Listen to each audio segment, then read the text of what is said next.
Hello friends, welcome to my YouTube channel the way pace education. So friends, আবার একটা নতুন class নিয়ে এসেছি। সেটা হচ্ছে আপার প্রাইমারি টেট 2026কে টার্গেট করে মগধের যে বিভিন্ন রাজবংশ, সেই রাজবংশের সম্পূর্ণ ইতিহাস সম্পর্কে জানবো। তো আজকে হচ্ছে এটার পার্ট নাম্বার 1 এবং ক্লাস নাম্বার 6। এখানে অনেকগুলো বংশ রয়েছে, তার মধ্যে আজকে যে কয়েকটা বংশের নিয়ে আলোচনা করব সেটা হচ্ছে হর্ষঙ্ক বংশ, শিশুনাগ বংশ এবং নন্দ বংশ। এই প্রথম তিনটি বংশ নিয়ে প্রথমে আমরা এই ভিডিওতে আলোচনা করব। তো এর আগে প্রায় 5টা ক্লাস হয়ে গেছে, সেখানে আমরা একদম সিলেবাস ধরে ধরে টপিক বা চ্যাপ্টার অনুযায়ী কিন্তু ক্লাস করানো হচ্ছে। অনলাইনে হিসেবে প্রশ্ন রাখা হচ্ছে, প্রশ্ন নয়, এখানে ডিটেলসভাবে অনলাইনের আলোচনা করা হচ্ছে, যেগুলো খুবই ইম্পর্টেন্ট এবং গুরুত্বপূর্ণ।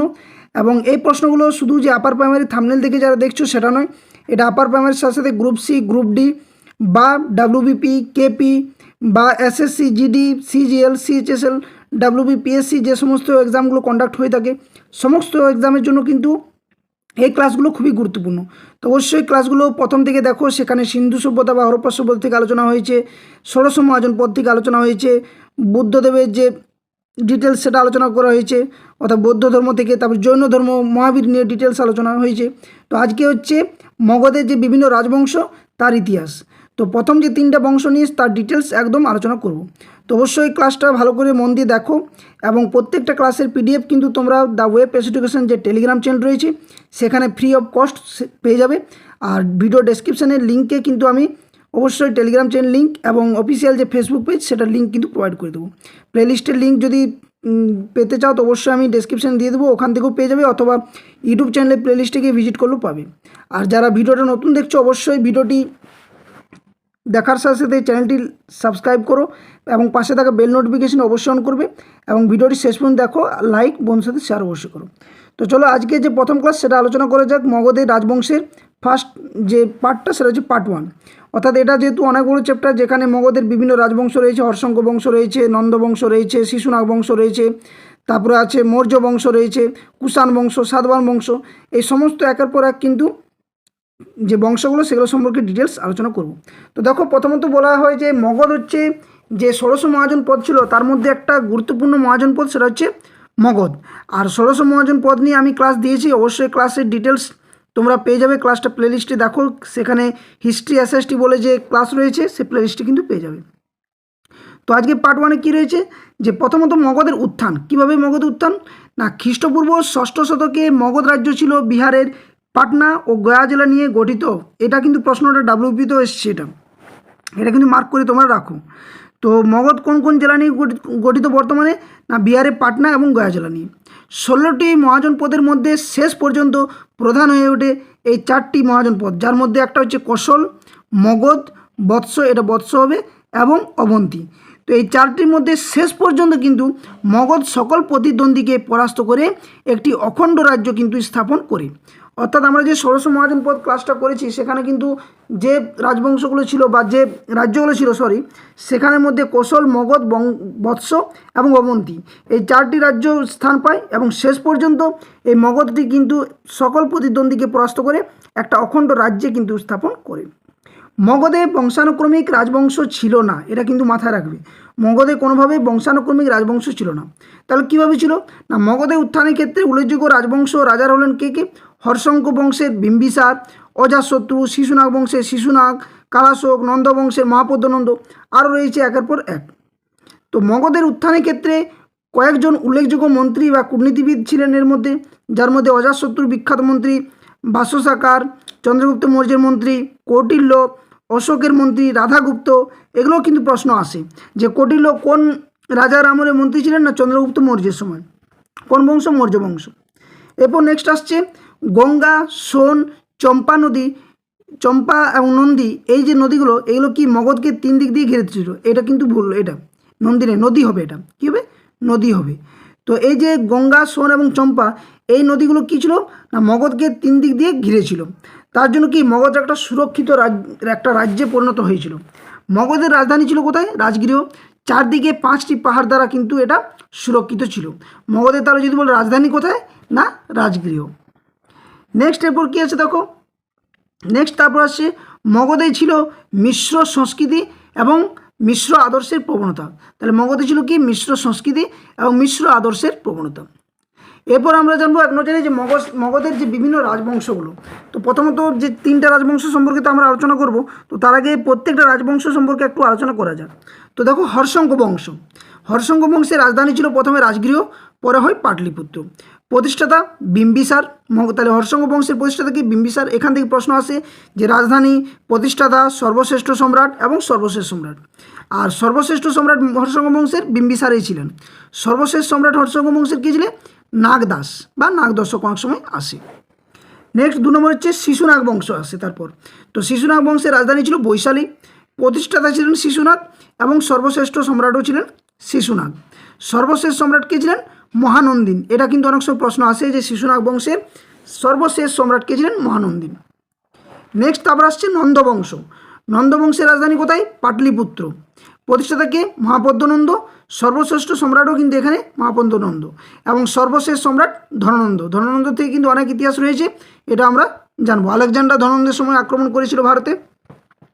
নেক্সট তারপর আসছে মৌর্য বংশ। মৌর্য বংশের রাজধানী পাটলিপুত্র। প্রতিষ্ঠাতা কে? চন্দ্রগুপ্ত মৌর্য। সর্বশ্রেষ্ঠ সম্রাট অশোক। অশোকের নিয়ে অনেক প্রশ্ন আসে এবং সর্বশেষ সম্রাট ছিল বৃহন্নদ। ওকে, নেক্সট তারপর আসছে কোন বংশ? না, তারপরে আসছে সেটা হচ্ছে সাতবাহন বংশ। তো সাতবাহন বংশের রাজধানী কোথায় ছিল? পৈঠান বা প্রতিষ্ঠান, অনেক সময় প্রতিষ্ঠানও আসে। প্রতিষ্ঠাতা কে ছিলেন? শিমুখ। সর্বশ্রেষ্ঠ সম্রাট গৌতমীপুত্র সাতকর্ণী, বিবিআই, এটা কিন্তু প্রশ্ন আসে। এবং সর্বশেষ সম্রাট হচ্ছে পুলমাই। তো এই ছিল সাতবাহন বংশ। এরপর আসছে নেক্সট কুষাণ বংশ। কুষাণ বংশের রাজধানী পুরুষপুর। এই প্রতিষ্ঠান বা পৈঠান যেটা বললাম সাতবাহন বংশ এবং এই কুষাণ বংশ, এই দুটো রাজধানী কিন্তু প্রশ্ন আসে। পুরুষপুর। প্রতিষ্ঠাতা কে? প্রথম কোচটিজেস। সর্বশ্রেষ্ঠ সম্রাট কনিষ্ক। কনিষ্ক নিয়েও কিন্তু অনেক প্রশ্ন আসে এবং সর্বশেষ সম্রাট ছিলেন বাসুদেব। ওকে, নেক্সট তারপর 7 নম্বর যেটা রয়েছে মগধের শেষ রাজবংশ, সেটা রয়েছে গুপ্ত বংশ। রাজধানী পাটলিপুত্র। প্রতিষ্ঠাতা শ্রীগুপ্ত। সর্বশ্রেষ্ঠ সম্রাট সমুদ্রগুপ্ত এবং সর্বশেষ সম্রাট হচ্ছে জীবিত গুপ্ত। তো এই ছিল মগধের মোট 7টি রাজবংশ। তার মধ্যে আজকে প্রথম যে 3টি রাজবংশ সেটা সম্পর্কে আমরা একটু আলোচনা করব। তো প্রথম যে রাজবংশটা সেটা আসছে হর্ষঙ্ক বংশ। তো দেখো কী রয়েছে না, মৎস্য পুরাণে বলা হয়েছে মগধের আদি রাজবংশ ছিল শিশুনাগ বংশ। এটা কিন্তু মৎস্য পুরাণে বলা রয়েছে, আমরা পুরাণ পড়েছি মৎস্য পুরাণ। কিন্তু বৌদ্ধ মহাবংশ এবং অশ্বঘোষের যে বুদ্ধচরিত গ্রন্থে বলা হয়েছে যে মগধের প্রথম বিখ্যাত হর্ষঙ্ক রাজবংশ ছিল। তাহলে প্রথম বিখ্যাত রাজবংশ সেটা হচ্ছে কি? হর্ষঙ্ক বংশ। তো এই হর্ষঙ্ক বংশের প্রথম যে রাজা বা প্রতিষ্ঠাতা তিনি হচ্ছেন কে? বিম্বিসার। তাহলে বিম্বিসার সম্পর্কে জানা যাক। তো হর্ষঙ্ক বংশের বিখ্যাত রাজা ছিলেন বিম্বিসার, এটা প্রশ্ন আসে, বা প্রতিষ্ঠাতা ওনাকে বলা হয়। নেক্সট তারপর কী আসছে না, বিম্বিসার 544 খ্রিস্টপূর্বাব্দে কিন্তু সিংহাসনে বসেন। এগুলোও কিন্তু আসে প্রশ্নগুলো যে কত খ্রিস্টাব্দে সিংহাসনে বসেন? না 544। তিনি ছিলেন বুদ্ধের সমসাময়িক। এটা কিন্তু বিবেক করে রাখো যে হর্ষঙ্ক বংশের কোন রাজা বুদ্ধের সমসাময়িক ছিলেন? না তিনি হচ্ছেন বিম্বিসার। আরেকটা হচ্ছে বিন্দুসার, এটা কিন্তু গুলিয়ে ফেলবে না কেউ। বিন্দুসার বললে হবে মৌর্য বংশে যাবে, আর বিম্বিসার বললে কোন বংশে হবে? হর্ষঙ্ক বংশে। ইতিহাসে তিনি শ্রেণিক নামে পরিচিত, এটা আমি থাম্বনেলও দিয়েছিলাম যে শ্রেণিক নামে কে পরিচিত ইতিহাসে? না তিনি হচ্ছেন বিম্বিসার। অনেক সময় বিন্দুসার থাকে, কেউ কিন্তু গুলিয়ে ফেলবে না। নেক্সট তার পিতার নাম ছিল ভট্টীয়। হর্ষঙ্ক বংশের যিনি প্রতিষ্ঠাতা অর্থাৎ যে বিম্বিসার, বিম্বিসারের পিতার নাম ছিল ভট্টীয়।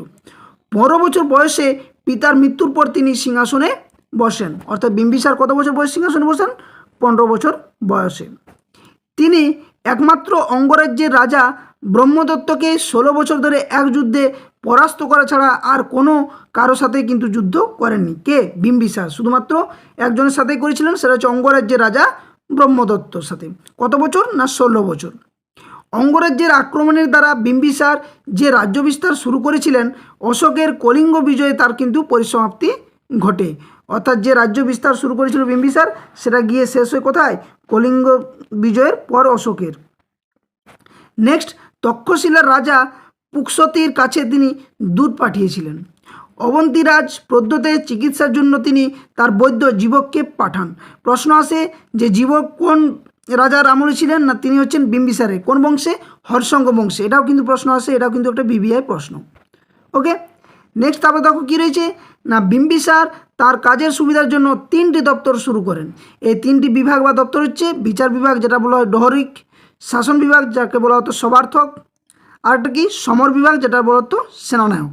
তো এই 3টি বিভাগ তিনি ভাগ করেছিলেন। ওকে, নেক্সট তারপর দেখো কী রয়েছে না, তিনি প্রথম ভারতীয় রাজা যিনি নিয়মিত সেনাবাহিনী গঠন করেন। এটাও কিন্তু আমি দিয়েছিলাম প্রশ্ন বা থাম্বনেলে ছিল যে প্রথম কোন ভারতীয় রাজা যিনি নিয়মিত সেনাবাহিনী গঠন করেন, না তিনি হচ্ছেন কে, বিম্বিসার। তিনি রাজগীর নামে একটি নতুন শহরও কিন্তু স্থাপন করেছিলেন, কে, বিম্বিসার। বিম্বিসার বৌদ্ধ এবং জৈন উভয় ধর্মকে কিন্তু সমান শ্রদ্ধা করতেন। ওকে, নেক্সট, তিনি বৌদ্ধ সংঘকে বসবাসের জন্য করন্ত বেনুবন নামে একটি উদ্যানও দান করেছিলেন। বৌদ্ধ শাস্ত্র মতে বিম্বিসার তার পুত্র অজাতশত্রুর হাতে কিন্তু নিহত হন। প্রশ্ন পড়ে যে বিম্বিসারের পর কে রাজা হয়েছিলেন হর্ষঙ্গ বংশের, না মগধের, সেটা হবে কে, না অজাতশত্রু। এবং অজাতশত্রু কিন্তু তার পিতা বিম্বিসারকে হত্যা করেছিলেন। নেক্সট তারপরে আমরা জানবো কি অজাতশত্রু সম্পর্কে। তো দেখো, মগধের সিংহাসনে বিম্বিসারের পুত্র অজাতশত্রু বিম্বিসারের মৃত্যুর পর সিংহাসনে বসেন। কত বছরে, কোন সময়, না 492 খ্রিস্টপূর্বাব্দ বা মতান্তরে 493 খ্রিস্টপূর্বাব্দ পড়ে থাকে। বিম্বিসারের দ্বিতীয় পত্নী লিচ্ছবি রাজকন্যা চৈল্যনার গর্ভজাত পুত্র ছিলেন কিন্তু এই অজাতশত্রু। তাই লিচ্ছবি রাজকন্যা চৈল্যনার পুত্র ছিলেন, গর্ভজাত পুত্র অজাতশত্রু। সিংহাসনে আরোহণের পূর্বে তিনি ছিলেন চম্পার শাসক। কোথাকার, চম্পার শাসক। অজাতশত্রুর উপাধি ছিল কি, কুনিক। এটাও কিন্তু বিবিআই প্রশ্ন যে অজাতশত্রুর উপাধি কী ছিল, না কুনিক। আর শ্রেণিক কে ছিল, বিম্বিসার। এই দুটো প্রশ্ন আছে যে শ্রেণিক কার উপাধি এবং কুনিক কার উপাধি। তো শ্রেণিক হচ্ছে কার, বিম্বিসার। কুনিক হচ্ছে কার, অজাতশত্রু। তিনি সর্বপ্রথম কৌশলরাজ প্রসেনজিৎকে এক যুদ্ধে পরাস্ত করে তিনি কাশী পুনর্দখল ও তারপর তার কন্যা বাজিরা বা ভজিরাকে জোর করে বিবাহ করেছিলেন। ওকে, নেক্সট তারপর দেখো কী রয়েছে না, তারপর রয়েছে যেটা সেটা হচ্ছে অবন্তীদের আক্রমণ প্রতিহত করার জন্য তিনি রাজগৃহে রাজধানী স্থাপন করেছে। এটা কিন্তু বিবিআই যে হর্ষঙ্গ বংশের যে রাজধানী প্রথম কোথায় ছিল সেটা তোমরা কমেন্ট করে জানাও। এবং দ্বিতীয় যেটা হয়েছিল সেটা হচ্ছে কোথায়, রাজগৃহে। কোথায়, রাজগৃহে। অজাতশত্রু শেষ জীবনে বৌদ্ধ ধর্মে অনুরাগী হন। প্রশ্ন পড়ে যে অজাতশত্রু কোন ধর্মের প্রতি আসক্ত ছিলেন, না বৌদ্ধ ধর্ম। তার আমলে কিন্তু প্রথম বৌদ্ধ সঙ্গীত অনুষ্ঠিত হয়। বিবিআইটা করে রাখো যে কোন হর্ষঙ্গ রাজার আমলে বা মগধের কোন রাজার আমলে প্রথম বৌদ্ধ সঙ্গীত অনুষ্ঠিত হয়, আর সেটা হচ্ছে অজাতশত্রু আমলে। বা এইভাবেও প্রশ্ন পড়ে অজাতশত্রু আমলে কোন বৌদ্ধ সম্মেলন হয়েছিল, না প্রথম বৌদ্ধ সম্মেলন বা বৌদ্ধ সঙ্গীত। নেক্সট এবারে জানবো আমরা উদয়ন বা উদয়ী। তো দেখো 460 খ্রিস্টপূর্বাব্দে অজাতশত্রুর মৃত্যুর পর তার পুত্র উদয়ী বা উদয়ভদ্র মগধের সিংহাসনে বসেন। মতান্তরে 462 খ্রিস্টপূর্বাব্দ পড়ে থাকে। গঙ্গা ও সোন নদীর সঙ্গমস্থলে পাটলিপুত্র নগরীর পত্তন করেন কে, পাটলিপুত্র নগরীর পত্তন করেন উদয়ন বা উদয়ভদ্র। রাজগৃহ থেকে পাটলিপুত্রের রাজধানী স্থানান্তর করেন কে, পাটলিপুত্রে এই উদয়ন। তাহলে প্রথমে ছিল রাজগৃহ এবং দ্বিতীয় সেকেন্ড হলো কি, পাটলিপুত্র। ওকে, নেক্সট তারপর আসছে অনিরুদ্ধ, মুন্ড এবং নাগদর্শক একসাথে রয়েছে। উদয়নের পর অনিরুদ্ধ হয়, তারপরে মুন্ড প্রমুখের সিংহাসনে মগধের সিংহাসনে বসেন। বৌদ্ধ কিংবদন্তি অনুসারে এরা সবাই ছিল পিতৃহন্তা, অর্থাৎ একে অপরের পিতাকে হত্যা করে তারা রাজ সিংহাসন দখল করেছিলেন। কারা, এই হর্ষঙ্গ বংশের সমস্ত রাজারা। এই বংশের শেষ রাজা ছিলেন কে, ছিলেন নাগদর্শক বা দর্শক বলা হয়। নাগদর্শককে, নাগদর্শককে হত্যা করে তার সভাসদ শিশুনাগ মগধ অধিকার করলে এই রাজবংশের, তাহলে মগধ বংশের পরিসমাপ্তি ঘটে, মানে হর্ষঙ্গ বংশের পরিসমাপ্তি ঘটে না এই নাগদর্শককে হত্যা করে তার সভাসদ কে ছিলেন শিশুনাগ। তাহলে এখান থেকে বুঝতে পারি যে নাগদর্শক শেষ রাজা, আর শিশুনাগ হত্যা করলো নাগদর্শককে, তারপরে কোন বংশ এলো, না শিশুনাগ বংশ। এবং এই সময় হর্ষঙ্গ বংশের পতন হয় 430 খ্রিস্টপূর্বাব্দে এবং শিশুনাগ বংশের উত্থাপন হয়। তো এই ছিল প্রথমে হর্ষঙ্গ বংশ, প্রথম রাজবংশটি জানলাম। এবার আসছে কি, নাগবংশ। তো নাগবংশের মধ্যে কি, শিশুনাগ বংশ। তো দেখো শিশুনাগ বংশের প্রতিষ্ঠাতা আমরা জেনেছি, শিশুনাগ বংশের প্রতিষ্ঠাতা বলেছেন কে, শিশুনাগ নিজেই। সেখানে তিনি কি, না মহাবংশটিকার মতে শিশুনাগের পিতা বৈশালীর লিচ্ছবি বংশের রাজা এবং মা একজন নগর সভিনী কিন্তু ছিলেন, কে, শিশুনাগের পিতামাতার মধ্যে। নেক্সট, তিনি অবন্তী রাজা প্রদ্যোৎ বংশের গৌরব ধ্বংস করেছিলেন। প্রদ্যোতের পুত্র পালক ও তার পুত্র আর্যকরকে পরাস্ত করে তিনি অবন্তীর প্রতিপত্তি কিন্তু ধ্বংস করে দেন। নেক্সট দেখো তারপর কি, বৎস ও কৌশল রাজ্যদ্বয় তিনি জয় করেছিলেন। কে? শিশুনাগ। তিনি বৈশালীতে রাজধানী স্থানান্তরিত করেন। তাহলে রাজগৃহ থেকে পাটলিপুত্র, পাটলিপুত্র থেকে এলো কোথায়? মগধের রাজধানী হলো বৈশালীতে। ওকে, নেক্সট তার রাজত্বকাল ছিল কত? 430 থেকে 412 খ্রিস্টপূর্বাব্দ। এটাও কিন্তু প্রশ্ন অনেক সময় আসে। নেক্সট এবার আসছে কালাশোক বা কাকবর্ণ। তো শিশুনাগের পর সিংহাসনে বসেন তার পুত্র কালাশোক বা কাকবর্ণ। তার আমলে বৈশালীতে দ্বিতীয় বৌদ্ধ সঙ্গীত অনুষ্ঠিত হয়। বিবিআই করে রাখো যে বৌদ্ধ দ্বিতীয় সঙ্গীত বা দ্বিতীয় সম্মেলন কার সময় অনুষ্ঠিত হয়? না শিশুনাগ বংশের রাজা কালাশোক বা কাকবর্ণের সময়। দেখো তারপর কী রয়েছে না, বাণভট্টের হর্ষচরিত এবং গ্রিক লেখক কুইন্টাস কার্টিয়াসের রচনা থেকে জানা যায় যে জনৈক শূদ্র মহাপদ্মনন্দ ছিলেন কালাশোকের রানীর প্রেমিক। তো মহাপদ্মনন্দ কালাশোকের রানীর প্রেমিক ছিলেন। মহাপদ্মনন্দ রানীর সহায়তায় কালাশোক ও তার 10 পুত্রকে নিহত করে মগধের সিংহাসনে দখল করেন বা বসেন। অর্থাৎ এরপরেই কিন্তু পরিসমাপ্তি ঘটে কি এই শিশুনাগ বংশের, এবং শুরু হয় নন্দবংশের। নন্দবংশের প্রতিষ্ঠাতা কে? মহাপদ্ম নন্দ। তো দেখো তারপর কী রয়েছে না, 364 খ্রিস্টপূর্বাব্দে শিশুনাগ বংশের উচ্ছেদ করে নন্দবংশের প্রতিষ্ঠাতা করেন কে? এই মহাপদ্ম নন্দ। তো শিশুনাগ বংশ সম্পর্কে সেরকম কিছু আসে না। ওইখানে যে এই যে কে প্রতিষ্ঠাতা, শেষ রাজা কে ছিলেন বা সর্বশ্রেষ্ঠ সম্রাট কে, রাজধানী কোথায় ছিল, এবং দ্বিতীয় বৌদ্ধ সঙ্গীত অনুষ্ঠিত হয়েছিল কালাশোকের সময়। এটা কিন্তু মনে রাখবেন। এরপর আসছে নন্দবংশ। তো মহাপদ্ম নন্দ, তো নন্দবংশের প্রতিষ্ঠাতা হলেন কে? মহাপদ্ম নন্দ আমরা জানলাম। নন্দবংশের প্রতিষ্ঠা করেন 362 মতান্তরে 364 খ্রিস্টপূর্বাব্দে। বৌদ্ধ পরিশিষ্ট পার্বণ মতে তার পিতা ছিলেন নাপিত, মা ছিলেন গণিকা। পুরাণ মতে শূন্য রমণীর সন্তান ছিলেন কে? এই মহাপদ্ম নন্দ। বৌদ্ধ গ্রন্থ অনুসারে নন্দ রাজারা ছিলেন অনাটকুল বা অজ্রাত কুলশীল। এরা ছিলেন কি না অনাটকুল বা অজ্রাত কুলশীল। পুরাণ অনুসারে তিনি দ্বিতীয় পরশুরাম, সর্বক্ষাত্রান্তক, একরাট প্রভৃতি উপাধি গ্রহণ করেছিলেন। বিবিআইটা করে রাখো যে দ্বিতীয় পরশুরাম বলে কে পরিচিত? না মহাপদ্ম নন্দ। এটা কিন্তু প্রশ্ন আসে বা সর্বক্ষাত্রান্তক বা একরাট এই প্রশ্নগুলো আসে। মহাপদ্ম নন্দের যে নন্দ উপাধি কৌটিল্যের অর্থশাস্ত্রে কিন্তু এটি পাওয়া যায় যে নন্দ উপাধিটা নিয়েছিলেন। নেক্সট তারপর কি না, বৌদ্ধ মতে তার নাম উগ্রসেন ছিল। এটাও কিন্তু বিবিআই যে উগ্রসেন নামে কে পরিচিত? না উগ্রসেন নামে পরিচিত ছিল কে? মহাপদ্ম নন্দ। মহাপদ্ম নন্দ ছিলেন ক্ষত্রিয় বিদ্বেষী, অর্থাৎ ক্ষত্রিয়দের তিনি অনেক ঘৃণা করতেন। তাই বহু ক্ষত্রিয় রাজ্য জয় করেন, যেমন ইক্ষ্বাকু, কুরু, পাঞ্চাল, সুরসেন, হৈহয়কাশী, তারপরে কলিঙ্গ, অসমক, বিতিহত্র ও মিথিলা প্রভৃতি এই রাজ্যগুলো তিনি জয় করেছেন। কারণ তিনি কী ছিলেন? ক্ষত্রিয় বিদ্বেষী ছিলেন। কলিঙ্গরাজ খারবেলের হাতিগুম্ফা শিলালিপিতে একটি জলপ্রণালী তৈরির ব্যাপারে মহাপদ্ম নন্দের নাম পাওয়া যায়। কলিঙ্গ থেকে জৈন তীর্থঙ্করের একটি মূর্তিও নিয়ে আসেন বা নিয়ে যান কে? এই মহাপদ্ম নন্দ। মহাপদ্ম নন্দ সংস্কৃতির অনুরাগী ছিলেন। তার রাজধানী পাটলিপুত্রে বর্ষ, ঊনবর্ষ, পাণিনি, কাত্যায়ন, বররুচি প্রভৃতি পণ্ডিতরা বাস করতেন। পাণিনি প্রশ্ন আসে যে পাণিনি কোন বংশের সময়ও ছিলেন? না সেটা হচ্ছে নন্দবংশে, মহাপদ্ম নন্দের সময়। উত্তর ভারতের প্রথম ঐতিহাসিক সম্রাট ছিলেন মহাপদ্ম নন্দ। বিবিআইটা করে রাখো যে উত্তর ভারতের প্রথম যে ঐতিহাসিক সম্রাট কাকে বলা হয়? না মহাপদ্ম নন্দকে। ওনার উপাধিগুলো উগ্রসেন, একরাট, সর্বক্ষাত্রাত্মক এগুলো কিন্তু প্রশ্নগুলো আসে, বা দ্বিতীয় পরশুরাম এই প্রশ্নগুলো আসে। নেক্সট তারপর রাজা হচ্ছে নন্দবংশের ধননন্দ। বিবিআইটা কিন্তু করে রাখো কে? ধননন্দ। তো নন্দবংশের শেষ রাজা ছিলেন ধননন্দ। এটাও কিন্তু বিবিআই, কারণ ধননন্দ থেকে অনেক প্রশ্ন আসে। মহাপদ্ম নন্দের পর 8 জন সিংহাসনে বসলেও কেবল ধননন্দের সম্পর্কে কিন্তু ইতিহাসে জানা যায়।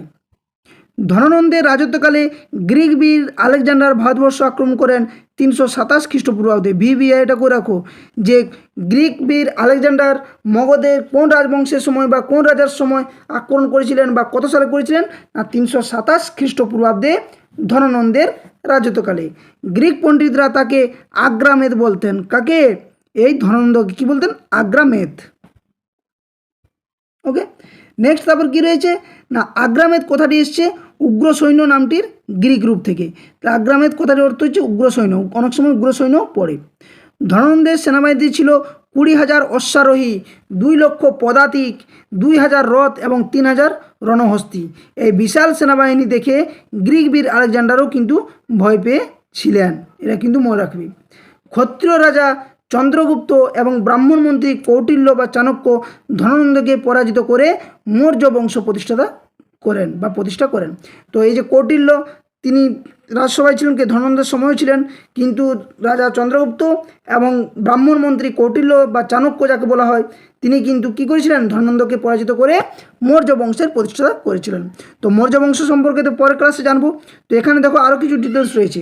তো প্রাচীন ভারতীয় প্রজাতন্ত্র, তো জৈন, বৌদ্ধ এবং ব্রাহ্মণ ধর্মগ্রন্থ অনুসারে উত্তর ভারতে কিছু কিছু স্বশাসিত প্রজাতান্ত্রিক গোষ্ঠীও ছিল। যেমন কি এখানে আরও কী রয়েছে, পালি গ্রন্থ থেকে জানা যায় যে বুদ্ধের জীবদ্দশায় উত্তর ভারতে 10টি প্রজাতান্ত্রিক রাজ্যের নাম পাওয়া যায়। সে 10টি রাজ্য কী কী ছিল পরে পাবে। এখানে কপিলাবস্তু, শাক্য, মল্লর, কুশীনগর এবং পাবা, বৈশালী, লিচ্ছবি ছিল সবচেয়ে কিন্তু উল্লেখযোগ্য এই প্রজাতান্ত্রিক রাজ্যগুলির মধ্যে। শাক্যরা ছিল ভারত এবং নেপালের সীমান্তের একটি গোষ্ঠী।